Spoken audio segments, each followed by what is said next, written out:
Kwenye miaka ya hivi karibuni tumeshuhudia timu zetu hizi kubwa mbili zikishiriki kwenye mashindano ya kimataifa kwa ukubwa zaidi, kwa maana ya CAF Champions League lakini pia na CAF Federation Cup.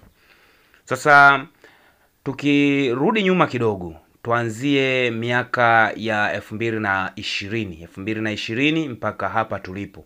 Timu zetu zimefanya vizuri sana. Kama tunavyojua, Simba imekuwa ni timu ya kwanza kwenye ukanda huu wa kwetu, lakini pia hapa Tanzania kushiriki mara nyingi sana kwenye robo finali, mpaka walipofanikiwa msimu huu kuvuka kwenda hatua ya nusu finali, hatimaye mpaka finali ya kombe la shirikisho. Lakini Yanga walishayafanya hayo msimu wa 2022 2023, ambapo walivuka moja kwa moja kwenye mashindano haya ya CAF Confederation Cup kutoka mwanzo mpaka kwenda finali. Sasa intention yangu ambayo imenileta hapa ili tuzungumze ni hii hapa, kwamba mimi naona kama waandishi wa habari sisi ndo tumekuwa chanzo cha kushusha mpira wetu. Kwa nini? Kwanza sisi ndo tumekuwa tunaishusha timu moja na kuipandisha timu nyingine kwa maslahi yetu sisi wenyewe. Kwa maana gani? Nowadays waandishi wa habari wengi wamekuwa ni machawa wa hivi vilabu. Let me talk that. Naomba mtanisamehe kama nitakuwa nagusa maslahi yenu, lakini lazima tuwe wawazi na lazima tuwe wa kweli ili kuweza kuokoa mpira wetu. Siku hizi kila hizi timu mbili, Yanga na Simba, zimekuwa na waandishi wa habari wa kwao ambao sina uthibitisho, lakini naamini watakuwa wanapewa chochote kitu. Sio tu kwamba ni mashabiki wa hivi vilabu, hapana, naamini kuna kitu chochote ambacho wanapewa. Kwanza jinsi ambavyo zinazungumziwa hizi timu na kile ambacho wanakionyesha wakiingia uwanjani ni vitu viwili tofauti. Lazima utakuwa muwazi, na kama wewe ni mpenzi wa mpira na unafuatilia mpira, lazima utakuwa mkweli katika hili. Kwa umri wangu niliofikia mpaka hapa nilipo, nimeshuhudia finali ya Yanga akiwa anacheza kule nchini Algeria alipokuwa anacheza na ASM Alger. Lakini pia nikashuhudia Simba akiwa anavuka kwenye robo finali. Zote hizo ambazo anatamba nazo nimeshuhudia akiwa anacheza. Kwa kifupi, nimemshuhudia Simba aliyekuwa anacheza kipindi hicho cha robo finali zote hizo alizokuwa anaingia, na Simba huyu ambaye anacheza sasa hivi yupo kwenye hatua ya finali ya kombe la shirikisho. Lakini pia nimemshuhudia Yanga ambaye alicheza finali ya CAF Confederation Cup, lakini pia Yanga aliyeishia robo finali ya CAF Champions League kule kwa Madiba, Afrika ya Kusini, alipokuwa anamenyana na Mamelodi Sundowns. Sasa pointi yangu iko wapi? Pointi yangu iko hapa. Kipindi kile ambacho Yanga alikuwa anacheza finali ya kombe la shirikisho, sikuona mijadala ikiwa mingi kama inavyoendelea sasa hivi kwa waandishi wa habari kuihype Simba kwamba inaweza ikaenda kuchukua kombe la shirikisho. Sikatai, inawezekana, ndiyo kweli, lakini lazima iendane na uhalisia ambao tunauona uwanjani.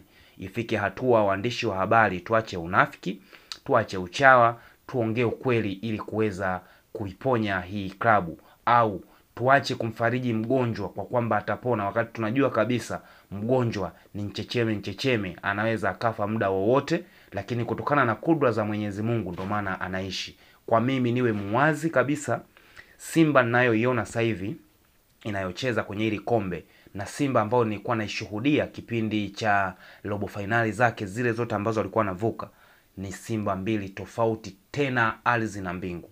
Simba hii ya sasa hivi inacheza kwa bahati sana, lakini inapita. Siwezi kukataa, kwenye maisha kuna bahati, lakini sio kila siku utakuwa na bahati. Kwa lazima uwe na kiwango ambacho kinaridhisha. Wote tunajua Simba anaenda kucheza na RC Berkane.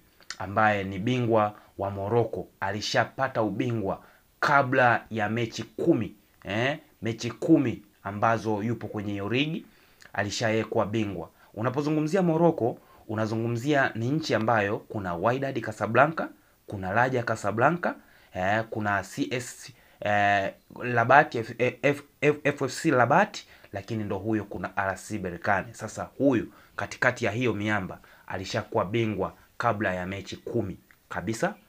Tuwe wa kweli katika hili.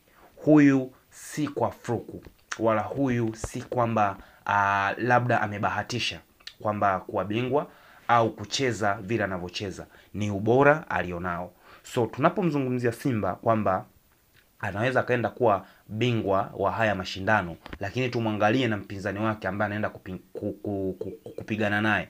Ashakuwa bingwa muda mrefu, kwa amesha relax. Sasa hivi anachokifanya, anafanya mazoezi kwa ajili ya mashindano ambao yeye anaona ndio yapo mbele yake. Hana cha kupoteza sasa hivi. Kwenye ligi yake ashakuwa bingwa.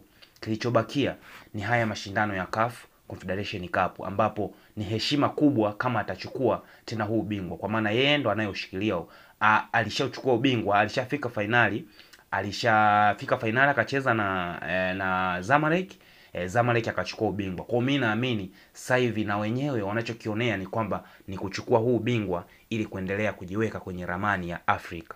Sasa tunapomzungumzia Simba huyu ambaye pita zake zimekuwa na in and out nyingi, lazima tuwe wa kweli ili kuweza kumsaidia Simba. Lazima wabadilike, kwa sababu timu ambayo wanaenda kucheza nayo ni timu ambayo ni hatari kwa mimi ninavyoiona. Simba tusije tukasema anaweza akaenda Morocco akashinda, labda akapambana akatoa draw, au akapambana akafungwa goli moja, akija kwa Mkapa atafunga tu. No, maisha hayapo hivyo. Walikuja hapa Raja Casablanca, walimsambaratisha Simba hapa, wote hatukuamini. So hiki ambacho kinaenda kutokea kwenye fainali hii, lazima tuwe wa kweli, tuambie Simba, tuache kuwapa sifa tu, ila lazima tuambie ukweli kama tunataka kuwasaidia ili waweze kuchukua huu ubingwa. Na tukae tujue Simba mpaka sasa hivi amebakisha mashindano matatu ambayo anagombania haya makombe. Kwanza ni ligi kuu, ambapo mpinzani wake Yanga ameshampita pointi, yupo huko mbele, lakini yeye pia ana viporo 4 ambavyo ataanza kuvicheza kila baada ya siku 2, lazima awe na mechi. Kwa maana hiyo huu ni kama mtego. Kwanza anafikiria kwenda fainali akacheza na RC Berkane. Pili, anafikiria hii ligi kuu ataichukua kwa staili gani. Lakini tatu, bado ana mashindano ya CRDB Federation Cup, ambapo pia mpinzani wake mkubwa yumo, Yanga yupo hiyo hatua ya nusu fainali. So lazima tuwe wa kweli, tuache kupepesa maneno, tuache kupepesa vitu vingi. Isije ikatokea Simba akashiriki haya yote, lakini mwisho wa msimu akashindwa kupata hata kombe lolote ambalo atakuja kutambia kwamba amepata kombe gani. Kwa sababu sasa hivi amewekeza nguvu nyingi kwenye shirikisho.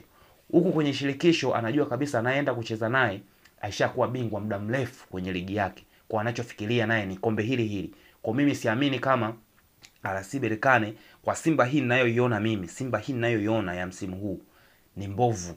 Tuwe wa kweli, tuache ule unafiki wa kuzunguka. Hii Simba kama wao walivyosema kwamba wanatengeneza kikosi, iwe hivyo, ibaki hivyo, ila tuachane na yale ya kwamba sijui Simba ni bora, Simba inacheza vizuri. Simba haichezi vizuri.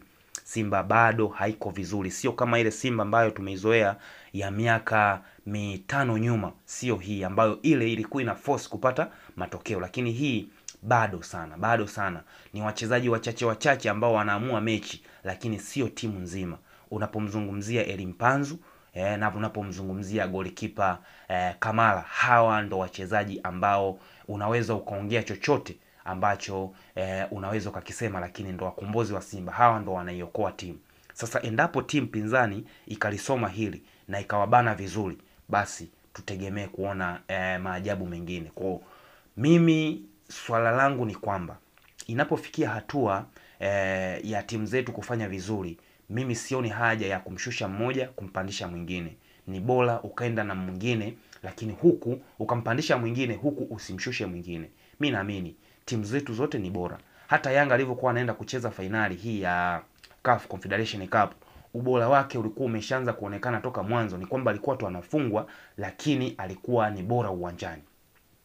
Just let me remind you, mechi ambayo Yanga alikuwa anacheza hapa ya fainali ya kwanza ambayo alianzia hapa nyumbani na SM Alger, Yanga walicheza vizuri sana, ila ni kwamba tu ilitokea wakafungwa magoli 2-1, na hicho ndo ambacho kikawapelekea Yanga kupoteza ule ubingwa mara baada ya kwenda kule Algeria baada ya kupata goli 1, na wakale wa jamaa wakashinda kwa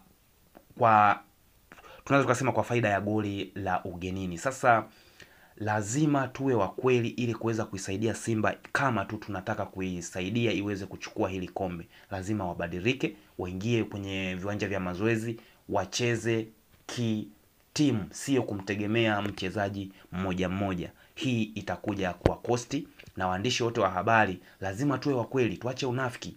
Maana mtu anapofanya vizuri ndo mnaenda upande wake, lakini akifanya vibaya mnamkataa. Mimi naamini sisi ni waandishi wa habari ambao hatutakiwi kuwa upande wowote. Hata kama wewe una timu yako kwenye hizo timu, lakini lazima uongee ukweli unao weza kuisaidia hiyo timu, sio kusifia tu.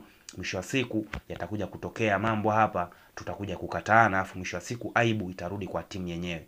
Mnashiriki makombe 3 mpaka sasa hivi. Mwisho wa msimu mashabiki wataongea nini pale ambapo hawatafanikiwa kuchukua kombe lolote na wakapoteza yote? Watabaki tu na kwamba wamefika fainali ya kombe la shirikisho ambayo hata wenzao waishafika. Mwisho wa siku itakuwa ni aibu. So, maandishi wa habari tubadilike, tuwe wa kweli.